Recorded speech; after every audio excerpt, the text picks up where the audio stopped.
تو بدعت تو آپ کیا آپ بچ ہی نہیں سکتے، آپ خود سراپا بدعت میں. آپ کہاں تھے دور رسالت؟ آپ ہی تو نئی چیز ہے. آپ کو پیدا ہوئے 35 سال ہوئے ہوں گے، ان کو 22 سال ہوئے ہوں گے، مجھے 57 سال ہوئے، تو میں بھی بدعت، پھر سارے بدعت. اس وقت جتنے بھی زندہ ہیں سب کے سب بدعت ہیں. ان مانو کر کے اگر اس کا معنی نئی چیز دی جائے تو یہ تو سارے بدعت ہوئے. یہ پنکھے بدعت ہیں، یہ بتیاں بدعت ہیں، یہ کہاں تھی سب؟ یہ آپ اسپیکر پر مجھے سن رہے ہیں، یہ بدعت ہے. اردو زبان کی بھی کوئی میری تحقیق نہیں کہ سرکار کے دور میں بولی جاتی تھی صلی اللہ علیہ وسلم، یا کسی صحابی نے اردو بولی تھی. یہ لینتھر کی مسجد ہے، لینتھر کی چھتیں، یہ ماربل بچھا ہوا آپ کے فرش پر، آئل پینٹ کیا ہوا ہے. کوئی ثابت کر دے کہ دور رسالت میں مسجد اس طرح بنتی تھی جیسے آج بنتی ہے؟ کوئی گنبد ثابت کر دے مسجد کا کہ پہلے گنبد بنتا تھا اور یہ طاق نما محراب مسجد میں بنتے تھے، منارے بنتے تھے مسجد کے. کوئی ثابت کر دے؟ کبھی بھی نہیں ثابت کرے گا کہ بنتے نہیں تھے.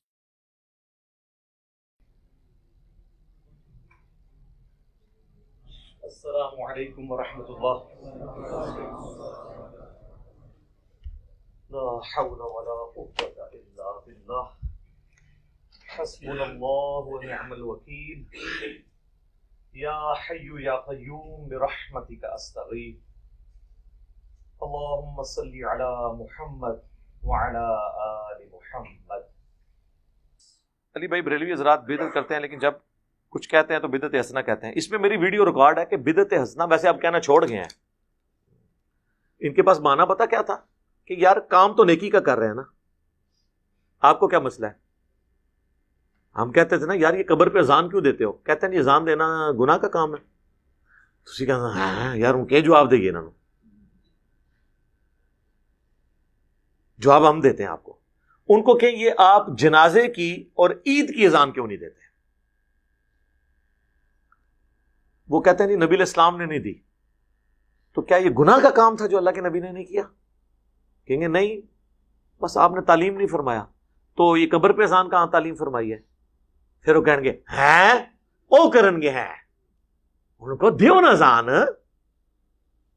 اور تو ساڑھے لی ڈیفینیشن مان لی ہے. سر حضور نے منع فرما دیا. صحیح مسلم میں حدیث ہے 2005 نمبر، اور یہ حدیث کے راوی ہیں امام جعفر، اور انہوں نے روایت کی ہے امام باقر سے، اور امام باقر نے روایت کیا ہے جابر بن عبداللہ سے کہ نبی علیہ السلام جب کبھی بھی جمعے یا عید یا کسی اور موقع پر تقریر کرتے تو آپ کی آنکھیں سرخ ہو جاتی، آواز بلند ہو جاتی، جیسے کوئی جرنیل اپنی فوج کو تیار کر رہا ہو. اور آپ فرماتے کہ میں اور قیامت اس طرح ساتھ بھیجے گئے ہیں جیسے یہ دو انگلیاں. اور پھر آپ کہتے اما بعد فإن خیر الحدیث کتاب اللہ وخیر الہدی ہدی محمد صلی اللہ علیہ وآلہ وسلم وشر الامور محدثاتها وکل محدثۃ بدعہ وکل بدعۃ ضلالہ وکل ضلالۃ فی النار. کچھ الفاظ جامعہ ترمذی میں ہیں، کچھ سنن نسائی میں. آگاہ ہو جاؤ، سب سے بہترین کلام اللہ کی کتاب ہے، سب سے ہدایت یافتہ راستہ محمد صلی اللہ علیہ وآلہ وسلم کا ہے، اور سب سے بدترین کام وہ ہیں جو دین میں خود داخل کر دیے جائیں، اور وہ تمام کام گمراہیاں ہیں، اور تمام گمراہیاں دوزخ میں لے جانے والی ہیں. تو حضور نے منع ہی کر دیا نا کہ محمد صلی اللہ علیہ وآلہ وسلم کا طریقہ بہترین طریقہ ہوگا، اور بدترین کام وہ ہیں جو دین میں داخل کر دیے جائیں خود سے. بخاری مسلم دونوں میں حدیث ہے من احدث فی امرنا ھذا فہو رد. جس نے میرے تعلیم کی بھی چیز میں کوئی چیز بدل دی یا اس میں چیز داخل کی وہ مردود ہے. تو فوراً آپ کو مثالیں دیں گے کہ جی یہ جو آپ نے لائٹیں لگائی ہوئی ہیں،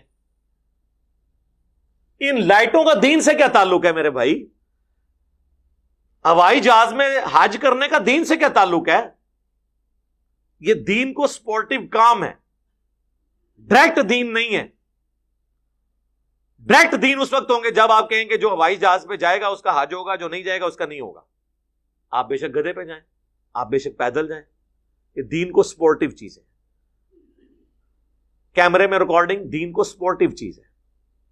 نماز پڑھتے ہوئے کوئی کہتا ہے اوپر اس قالین کے اور سامنے اس اے سی شریف کے، کہتا ہے، اور نیچے سیلنگ شریف کے، اور منہ طرف خانہ کعبہ شریف کے، یہ کو کہتا ہے؟ تو یہ دین نہیں ہے، دین کو سپورٹیو چیز ہے. تو حضور نے ان چیزوں سے تو منع نہیں کرنا تھا نا. وہ تو قرآن میں آیا کہ اپنے گھوڑے تیار رکھو، سورۃ الانفال میں آیا کہ اپنے گھوڑے تیار رکھو جنگ کے لیے.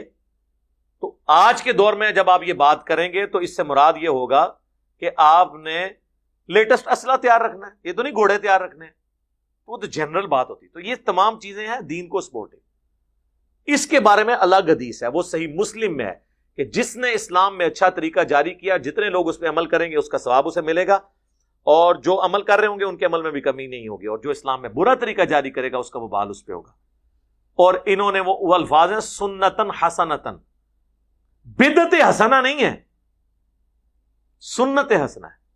اور وہ حدیث پوری بیان کریں تو آپ کا مسئلہ بھی حل ہو جائے گا. پوری حدیث یوں ہے کہ نبی الاسلام نے کچھ نیو مسلم آئے جن کے چہرے پر بھی غربت کے آثار تھے. نبی الاسلام نے مسجد میں ممبر لگوا کے خطبہ دیا. آپ نے پھر قرآن پاک کی مختلف آیات تلاوت کی جن میں صدقہ اور خیرات کی ترغیب دلائی گئی. اینڈ پہ آپ نے کہا کہ اللہ کی راہ میں صدقہ کرو.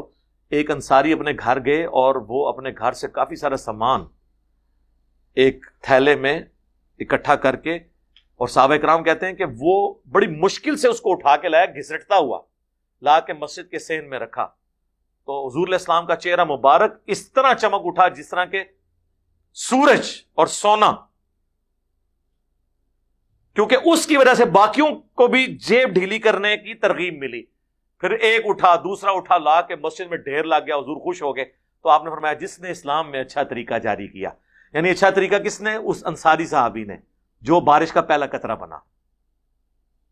یہ آدھی حدیث لے کے اچھا طریقہ اور اسے پکڑ کے جو ہے وہ اپنے 12 ربیع الاول کے جلوس، کوئی اپنے 10 محرم کے جلوس، کوئی اپنے 1 محرم کے جلوس حلال کرنے شروع کر دیتا ہے. خدا کے لیے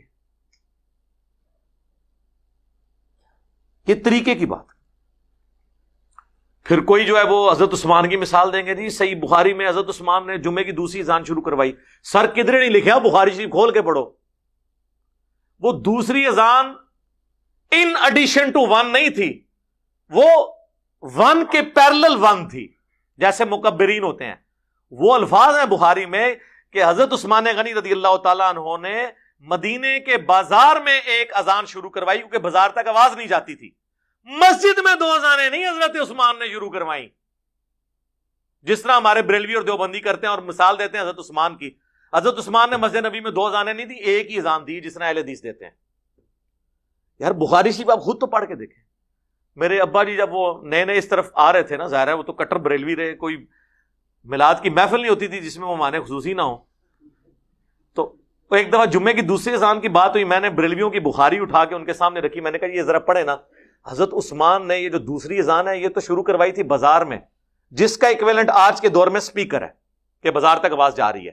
یا جس سے زیادہ شوق ہے بازار میں اذان دے، مسجد میں 2 اذانیں کس بات کی؟ تو میرے ابو کہنے لگے یار اس معاملے میں بھی انہوں نے ہمیں دھوکہ دیا ہے. ہمیں تو پوری زندگی اہل حدیثوں کے خلاف کرتے تھے کہ حضرت عثمان دی دوسری اذان نہیں مندے. وہ حضرت عثمان لی اذان ہوئے تھے اہل حدیث مندے نا. میں کو اہل حدیث کا یہاں پہ سپورٹر نہیں بیٹھا ہوں، جو سچی بات ہے میں اس میں سپورٹ کرتا ہوں.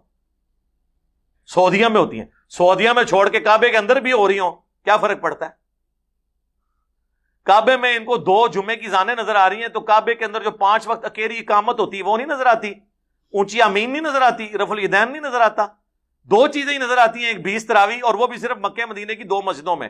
باقی پورے سعودیہ میں 8، مکہ یونیورسٹی میں ام القرآن میں بھی 8، مدینہ یونیورسٹی میں بھی 8، ایون باب العمرہ خانہ کعبہ شریف کے بالکل ساتھ جو اس کا دروازہ ہے نا باب العمرہ، اس کے باہر ایک چھوٹی سی مسجد ہے، وہاں بھی 8 تراویح ہوتی ہے. اور یہ تو انفیوں کی وجہ سے انہوں نے وہ بھی 2 امام مقرر کر کے 10+10 کی ہوئی تھی. یہ دلیل تو نہیں، دلیل تو کتاب و سنت ہے میرے بھائی، کتاب و سنت. کبھی کوئی مثال دے دیں گے، کبھی وہ کہیں گے جی حضرت عمر نے تراویح کی جماعت شروع کروائی تو اس میں کہا کتنی اچھی بدعت ہے. حضرت عمر نے کون سی بدعت کی تھی اس میں؟ وہ تو بخاری مسلم میں اما عائشہ کا قول موجود ہے سلام اللہ علیہا کہ نبی علیہ السلام کے مبارک زمانے میں نبی علیہ السلام اہتمام 3 دن آپ نے کیا. اس کے بعد جب لوگوں کا رش ہوا تو آپ نہیں نکلے حجرے سے، اور صبح فجر کے وقت نکلے اور فرمایا مجھے خدشہ ہے کہ تم پہ کہیں فرض نہ کر دی جائے، اس لیے میں نے گھر میں پڑھی، تم اپنے گھروں میں ہی نماز ادا کر لیا کرو تراویح کی تاکہ فرض نہ ہو. اما عائشہ کہتی ہیں حضرت ابوبکر نے بھی یہ کام نہیں کیا، جو مسجد میں پڑھنا چاہتے تھے ٹولیوں کی شکل میں پڑھ لیتے تھے، جو گھر پڑھنا چاہتے تھے پڑھ لیتے تھے. پھر حضرت عمر کے بھی شروع کے سال اسی طرح گزرے. پھر حضرت عمر ایک دن مسجد میں آئے تو دیکھا کوئی ٹولیوں کی شکل میں یہاں جماعت کرا رہا ہے، کوئی یہاں پہ کرا رہا ہے، کوئی وہاں پہ کرا رہا ہے. تو بخاری کے الفاظ ہیں، انہوں نے کہا میں کیا یہ اچھا ہو کہ انہیں ایک امام کے پیچھے جمع کر دوں؟ تو حضرت تمیم داری اور ابی ابن کعب کی ڈیوٹی لگائی کہ تم دونوں ان کو پڑھایا کرو تاکہ ایک امام کے پیچھے پڑھیں. اور الموطا امام مالک میں گولڈن چین سے موجود ہے، انہیں حکم دیا کہ 11 رکعتیں پڑھیں، 3 وتر اور 8 تراویح، گولڈن چین سے. تو اور حضرت عمر وہاں دوسرے دن آئے، جب یہ منظر دیکھا کہا نعم البدعۃ ہذہ، یہ کتنی اچھی بدعت ہے. اب وہ کہتے ہیں نہیں، اس کا مطلب ہے آپ اب جو مرضی کریں. پہلی بات ہے خلفاء راشدین کی تو سنت کی پیروی کا ہمیں حکم ہے، علیکم بسنتی وسنت الخلفاء الراشدین المہدیین. خلفاء راشدین کا وہ کام جس پہ صحابہ کا اعتراض نہ ہو وہ بدعت ہے ہی نہیں، وہ سنت ہے. ہاں جب صحابہ اعتراض کریں، وہ اپنا ڈسین بدل لیں، وہ الگ بات. اس سے بابوں کی بدعتیں کہاں سے ثابت ہوئی؟ دوسرا، یہ بدعت انہوں نے اصطلاحی معنوں میں نہیں کہا جو دین کی اصطلاح، یہ لغت کے معنوں میں، سنت کو رینیو کرنے کے معنوں میں. بدعت تو تب ہونا جب نبی علیہ السلام یہ کام نہ کرتے ہو. حضور نے 3 دن تو تراویح جماعت سے پڑھی نا، تو تراویح جماعت سے پڑھنا کیا ہوا؟ سنت. حضور نے زندگی میں کوئی ایک دفعہ بھی کام کیا اور اس سے منع نہیں فرمایا وہ کوئی شخص روزانہ کرے. کیا حضور علیہ السلام ہر وقت پگڑی باندھتے تھے؟ روزانہ پگڑی میں ہی نماز پڑھاتے تھے. لیکن الیاس قادری صاحب کو میں نے 40 سالوں میں بغیر پگڑی کے نہیں کبھی دیکھا. تو اب ہم یہ کہیں گے یہ بدعت کر رہے ہیں؟ نہیں، ٹھیک ہے، وہ چاہتے ہیں ہم روزانہ کریں، ٹوپی نہیں پہننا چاہتے، ان کی مرضی ہے. لیکن ونس جب 3 دن حضور نے پڑھی تو حضرت عمر نے کوئی نیا کام نہیں کیا. حضور علیہ السلام بھی ایک امام تھے، آپ کے پیچھے لوگ مقتدی نماز پڑھتے تھے. حضرت عمر نے بھی دوبارہ ایک امام پہ متفق کیا، بجائے ٹولیوں کی شکل میں. وہ ٹولیوں کی شکل میں کرتے تھے، کوئی ایک حافظ 10 بندے لے کے کھڑا ہو گیا اپنا ایک قرات. ظاہر ہے ہر بندہ ایک طرح کا تو نہیں نا، کہ کچھ لوگ کہتے ہوں گے ہم نے روزانہ کا اتنی صورتیں پڑھنی ہے، کوئی کہے گا اتنی پڑھنی ہے، تو ہر بندے کا اپنا ہے.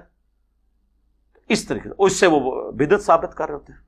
تو اس طریقے سے بدعت ثابت نہیں ہوتی، بدعت حسنہ اور وہ یہ کہانی ہے صرف ان کی.